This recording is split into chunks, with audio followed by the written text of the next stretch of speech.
Jean-Claude Van Damme was born on October 18, 1960, in Brussels, Belgium. His road to the pinnacle was everything but easy. His first marriage to Maria Rodriguez in 1980 constituted a pivotal moment in his life, because it was then that he decided to forego his professional martial arts career and start over in Los Angeles, California, leaving his hometown of Brussels behind. Jean-Claude accepted the difficulties of adjusting to a new culture and country by doing odd jobs as a corporate layer, truck driver, and even delivery worker. Nevertheless, these modest beginnings were in sharp contrast to the high-profile action hero he would eventually become. But his marriage to Maria was not destined to weather the difficulties of this new chapter, and they got divorced in 1984, just 4 years after getting married.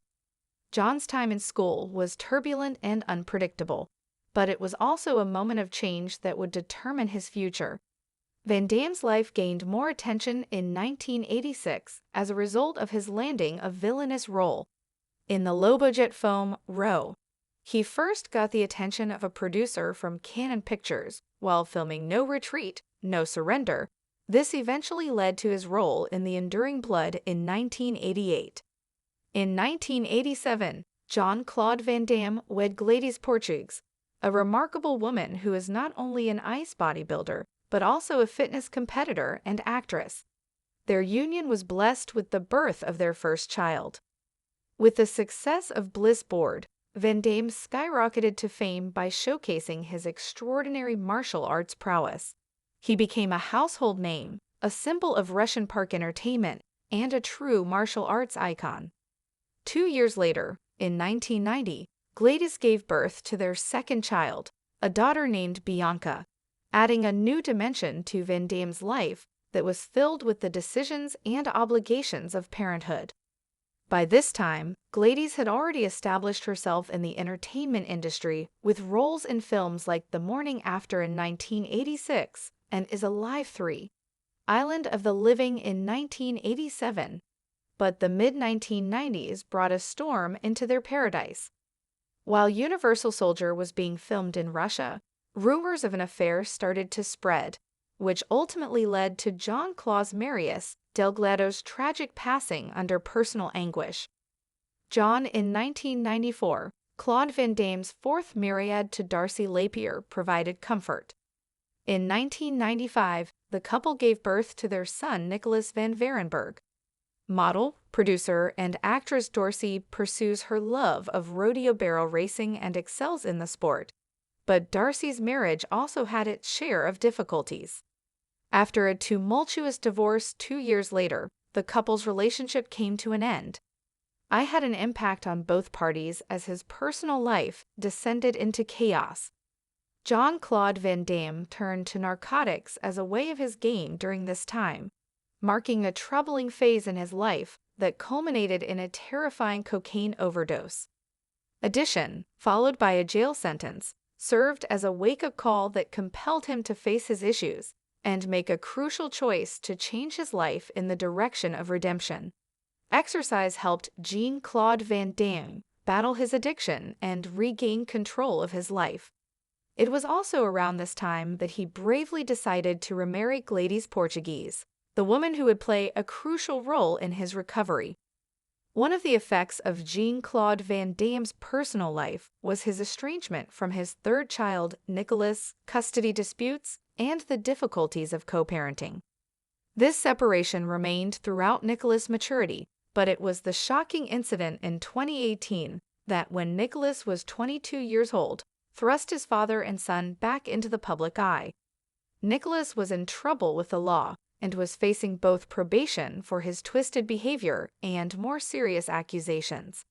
Notwithstanding their personal difficulties, the incident highlighted the complexity of their connection and the challenges experienced by children of famous parents. With his offspring, Jean-Claude Van Damme's legacy is continued. Christopher, his firstborn, carried on his father's love of martial arts by practicing them intensely and pursuing a career in acting, writing, and directing his on-screen projects. journey began with a part in Universal Soldier with his father in 1992, and he has since had major cameos in films like The Quest and The Tower. In contrast, Bianca inherited her parents' athletic propensities, and from an early age she experimented with a number of sports, including kickboxing. Her athletic prowess and tenacity were evident as she pursued short-track speed skating with the aim of reaching the Canadian Olympic squad for 2010. Karate, boxing, figure skating, and shooting. Bianca's path in the world of sports was full of successes and failures. She excelled in a number of tournaments but encountered a major obstacle when her parents relocated to Vancouver, Canada. Despite her losses in the sporting world, Bianca didn't give up on her aspirations and moved her emphasis to acting, following in her father's footsteps. This actions finally lead to a career and in back injuries during a rise. Her acting career began with the 2008 film The Shepherd, and she went on to secure significant roles in 2013 films Six Bullets and Alien Uprising. The terrible news of Jean-Claude Van Damme's CTE diagnosis was revealed to the world in early August 2023.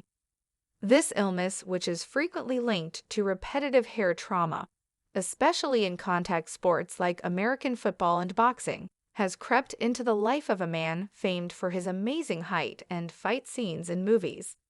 The neurodegenerative illness CTE, also known as amnesia pugilistica or drunkenness syndrome, is characterized by the progressive degradation of brain tissue. Medical experts speculated that the wear and tear seen during Van Damme's acting career, which frequently involved intense physicality and on-screen fights, may have contributed to the development of CTE. Van Damme's diagnosis exposed the entertainment industry and sparked discussions about the hidden costs of the action-packed roles he had portrayed throughout his career. We must examine the physical demands of Jean-Claude Van Damme's illustrious career in the martial arts in order to comprehend the possible causes of his CTE diagnosis. Intense hand-to-hand combat and high-flying acrobatics are common in Korean culture. These thrilling scenes necessitate not only flawless choreography, but also significant physical effort and repetitive exposure to hair stress. Some doctors estimated that the culminated damage sustained throughout his career was acting to experiencing 25,000 car crashes. Tragically, Jean-Claude Van Damme's battle with CTE reached his heartbreaking conclusion on a Sunday evening in Los Angeles. He was well known for his dedication to his craft, performing many of his own stunts, and pushing his body to the limit in pursuit of creating memorable action sequences. The circumstances surrounding Van Damme's death instantly prompted questions and worries, because reports indicated that he was conducting electrical repairs at his home when the tragedy took place. Although the circumstances were not first deemed suspicious, a crime scene was constructed as police launched an investigation.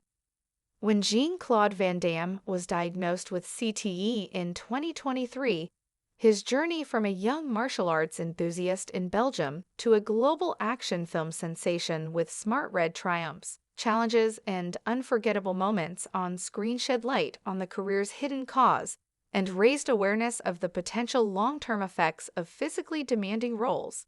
Thanks for watching my video.